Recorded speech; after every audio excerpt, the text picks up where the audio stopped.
ഞാൻ കല്യാണം കഴിക്കും ഇന്ന സമയത്ത് എന്നും പറയുന്നില്ല, കല്യാണം കഴിക്കില്ല എന്നും പറയുന്നില്ല. It will happen. അത് നടക്കേണ്ട സമയത്ത് അത് നടക്കും, അത്രേ ഉള്ളൂ.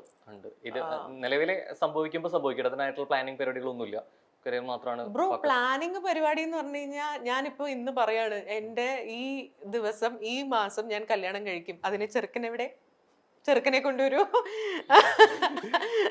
ബാക്കി കാര്യങ്ങൾ റെഡിയാക്കൂ. അങ്ങനെ നമ്മളൊക്കെ എങ്ങനെ പറയാ? അത് ഇറ്റ് വിൽ ഹാപ്പൻ. അതിന്റെ സമയമാകുമ്പോ ഇറ്റ് വിൽ ഹാപ്പൻ.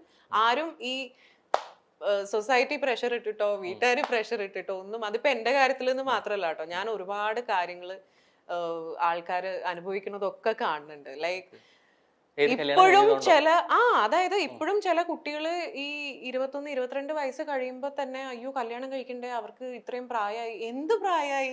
ഇത്രയല്ലേ, ചെറിയ കുട്ടികളല്ലേ. ഈ പ്രായം ആണോ ഇതിന് മാനദണ്ഡം, അതോ അതല്ലാതെ? അല്ലല്ലോ, ഒരിക്കലും. ഒരു ആൾക്ക് എപ്പോ കല്യാണം കഴിക്കണം എന്നുള്ളത് ആ ആളുടെ ഫ്രീഡം ആണ്. ആ വ്യക്തി തീരുമാനിക്കട്ടെ. ആ വ്യക്തി എപ്പോഴാണോ സന്തോഷിക്കേണ്ടത്, എപ്പോഴാണോ സന്തോഷമായിരിക്കേണ്ടത്, എപ്പോഴാണോ അതിന്റെ റൈറ്റ് ടൈം വരുന്നത്, ആ വ്യക്തി അപ്പോൾ അതിന് ഡിസൈഡ് ചെയ്യട്ടെ. ശരിക്കും ഒരാളായിട്ട് കണ്ട് പരിചയമായി സംസാരിക്കാനൊക്കെ it actually takes a lot of time for me. Public പ്ലേസിൽ വന്നു കഴിഞ്ഞാൽ ആളുകൾ തിരിച്ചറിയരുത് എന്നാണ് ആഗ്രഹം. എന്റെ ഉള്ളിന്റെ ഉള്ളിൽ അത് തന്നെയാണ്. അങ്ങനെയാണ്. ഇത്രയും ഒരു സെലിബ്രിറ്റി ട്രാക്കിൽ വന്നു, ഇത്രയധികം വർഷമായിട്ട് ഇൻഡസ്ട്രിയിലുണ്ട്, എന്നിട്ട് പോലും അങ്ങനെയൊക്കെ പറഞ്ഞു കഴിഞ്ഞാല് ഇപ്പൊ പണ്ട് പറഞ്ഞിട്ടുണ്ട്, നെസ്രു ഒക്കെ ലുലുമാളിൽ പോയിട്ടുള്ളത് പറഞ്ഞിട്ടിട്ടുകൊണ്ടാണെന്നുള്ളത്. ഇതേ ചോദ്യം രാജുവിന്റെ അടുത്ത് ഒരിക്കൽ ചോദിച്ചപ്പോ രാജേട്ടൻ പറഞ്ഞു, ഞാൻ ഈ ഹൈറ്റും വെച്ചിട്ട് പറഞ്ഞിട്ട് പോയി കഴിഞ്ഞാൽ ആൾക്കാർ ഓടിയെന്ന് പറഞ്ഞു. അതേപോലെ ഈ അങ്ങനെ എന്തെങ്കിലും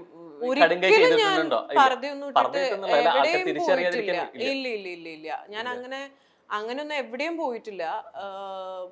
പക്ഷെ ആൾക്കാര് തിരിച്ചറിയുമ്പോ in a way I am blessed കേട്ടോ. ഇൻ എ വേ ഞാൻ ആലോചിക്കുമ്പോ എത്രയോ പേര് ആഗ്രഹിക്കുന്ന ഒരു കാര്യമായിരിക്കും. അപ്പൊ അങ്ങനെ ആലോചിക്കുമ്പോ I feel I should be grateful, I should be happy about this എന്ന് ആലോചിക്കും. പക്ഷെ അറ്റ് ദ സെയിം ടൈം വളരെ പ്രൈവറ്റ് ആയിട്ട് ഉള്ള ഒരു വ്യക്തി ആയതുകൊണ്ട് എവിടേക്കോ ഒരു പ്രൈവസി, ആ ഒരു ഫാക്ടർ നഷ്ടമാകുമ്പോ ഒരു ചെറിയൊരു സങ്കടമൊക്കെ തോന്നാറുണ്ട്. മെല്ലെ അതിലോട്ട് പോവും ചെയ്യും. അതെ അതെ അതെ അതെ. ഇപ്പൊ ഞാൻ അവിടെ ഒറ്റയ്ക്ക് താമസിക്കുന്ന ആളാണ്. അപ്പം when I'm at home, I'm in my own world and nobody will know what I'm up to. മനസ്സിലായോ? ഞാൻ വീട്ടിലെ ജോലി ഫുള്ള് ചെയ്യും, എല്ലാ കാര്യങ്ങളും ഞാൻ തന്നെ ചെയ്യണ്ടേ. പിന്നെ ഓഫ് കോഴ്സ് ഫാമിലി അവിടെ വന്നിട്ടില്ല. അല്ല, അമ്മയോ അച്ഛനോ ആരെങ്കിലും ഒക്കെ ഇടയ്ക്കിടയ്ക്ക് വരും. ലൈക്ക് വർഷത്തിൽ ഒരിക്കലും അമ്മ എന്തായാലും വരും, അച്ഛൻ ഇടയ്ക്ക് അവിടെ വരും വിസിറ്റ് ചെയ്യാനായിട്ട്. അപ്പൊ അങ്ങനെ പക്ഷെ വന്ന് അവര് പോവും. അത് കഴിഞ്ഞ് ഞാൻ ഒറ്റയ്ക്ക് ആവുമല്ലോ. അപ്പൊ കാര്യങ്ങളൊക്കെ ഞാൻ തന്നെ മാനേജ് ചെയ്യണം. അപ്പൊ നേരത്തെ പറഞ്ഞ പോലെ പിന്നെ കുഴപ്പമില്ല, എല്ലാ കാര്യങ്ങളും മാനേജ് ചെയ്യാൻ പഠിച്ച സ്ഥിതിക്ക് സദ്യ കൊടുക്കാം അല്ലേ?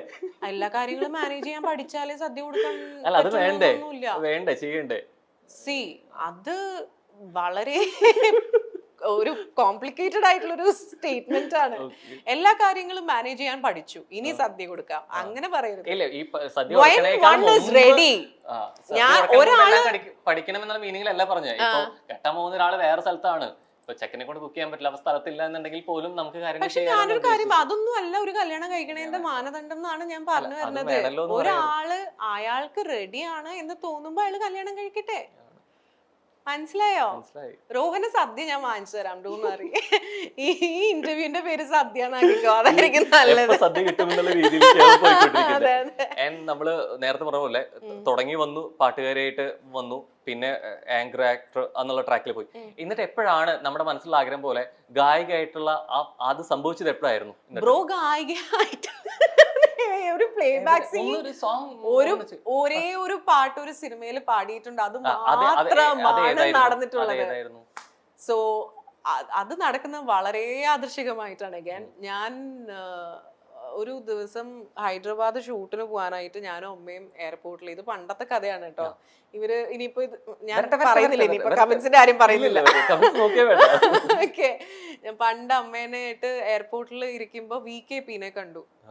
VKP അപ്പൊ പറഞ്ഞു, എവിടെയായിരുന്നു, ഞാൻ ഇന്നലെ കുറെ രാത്രി വിളിക്കാനായിട്ട് നോക്കി കിട്ടിയില്ല. അപ്പൊ ഞാൻ പറഞ്ഞു, ഞാൻ ഉറങ്ങിയിട്ടുണ്ടായിരുന്നു, ഇന്നിപ്പോ രാവിലെ ഫ്ലൈറ്റിന് പോകണ്ടേ, ഒരു കാര്യം ചെയ്യേ, പോണ വഴിക്ക് ചെന്നൈയിലൊന്ന് നിർത്തിയിട്ട് പോവാം. അപ്പൊ ഞാൻ ചോദിച്ചു, ചെന്നൈയിൽ എനിക്ക് ഹൈദരാബാദ് അവിടെ പോണം, ഷൂട്ട് ചെയ്തു. ഹൈദരാബാദ് നിന്നും കുറെ ദൂരമുണ്ട് ഷൂട്ട് നടക്കുന്ന സ്ഥലത്തേക്ക്. അവിടെ പോകണം എന്ന് പറഞ്ഞു. അപ്പൊ എൻ്റെ അടുത്ത് പറഞ്ഞു കുഴപ്പമില്ല ഒരു പാട്ട് പാടാനാണ്, മറ്റേ രതീഷ് വേഗയുടെ സ്റ്റുഡിയോയിലേക്ക് പോകണം, റെക്കോർഡിംഗ് ഉണ്ട്, ഒരു പാട്ട് പാടുന്ന ആവശ്യത്തിന്. പക്ഷെ ഞങ്ങളന്ന് തെലുഗു മൂവി ഷൂട്ടിനായിട്ട് ഹൈദരാബാദ് പോകുന്ന സമയമായിരുന്നു. അപ്പോൾ അതുകൊണ്ട് പോവാൻ പറ്റുമോ ഇല്ലയോ എന്നൊക്കെയുള്ള കൺഫ്യൂഷൻ. അപ്പോൾ അമ്മ പറഞ്ഞു ഇത് പാടാൻ കിട്ടുന്ന അവസരമാണ്, പ്ലീസ് ഡോണ്ട്, നമുക്കിത് എപ്പോഴും കിട്ടില്ല, പിന്നെ കിട്ടിയിട്ടുമില്ല. അപ്പോൾ അവിടെ ചെന്നൈയിൽ പോയി, ഓൺ ദ വേ ചെന്നൈയിൽ പോയി നമ്മൾ പാടി.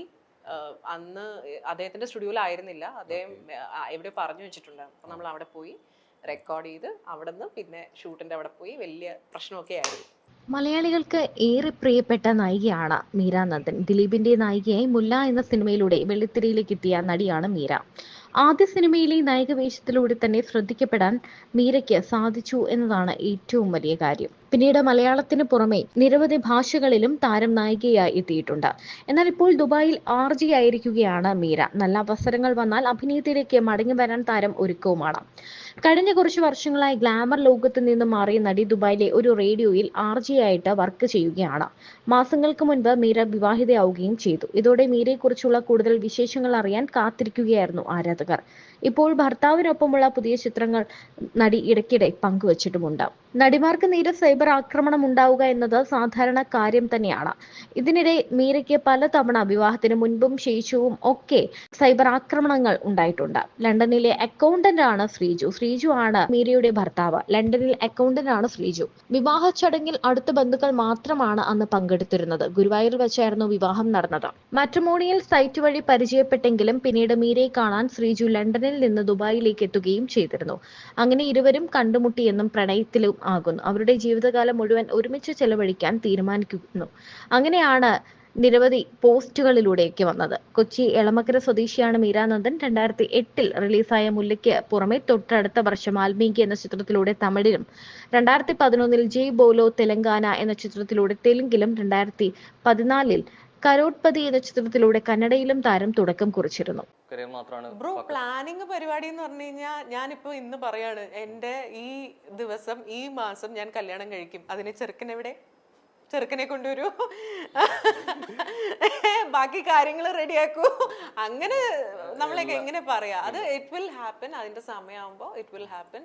ആരും ഈ സൊസൈറ്റി പ്രഷർ ഇട്ടിട്ടോ വീട്ടുകാർ പ്രഷർ ഇട്ടിട്ടോ ഒന്നും, അതിപ്പോ എന്റെ കാര്യത്തിൽ നിന്ന് മാത്രമല്ല കേട്ടോ, ഞാൻ ഒരുപാട് കാര്യങ്ങൾ ആൾക്കാർ അനുഭവിക്കുന്നതൊക്കെ കാണുന്നുണ്ട്. ലൈക്ക് ഇപ്പോഴും അതായത് ഇപ്പോഴും ചില കുട്ടികൾ ഈ 21-22 വയസ്സ് കഴിയുമ്പോ തന്നെ അയ്യോ കല്യാണം കഴിക്കണ്ടേ, അവർക്ക് ഇത്രയും പ്രായമായി. എന്ത് പ്രായമായി? ഇത്രയല്ലേ ചെറിയ കുട്ടികളല്ലേ. ഈ പ്രായം ആണോ ഇതിന് മാനദണ്ഡം, അതോ അതല്ലാതെ? അല്ലല്ലോ, അല്ല.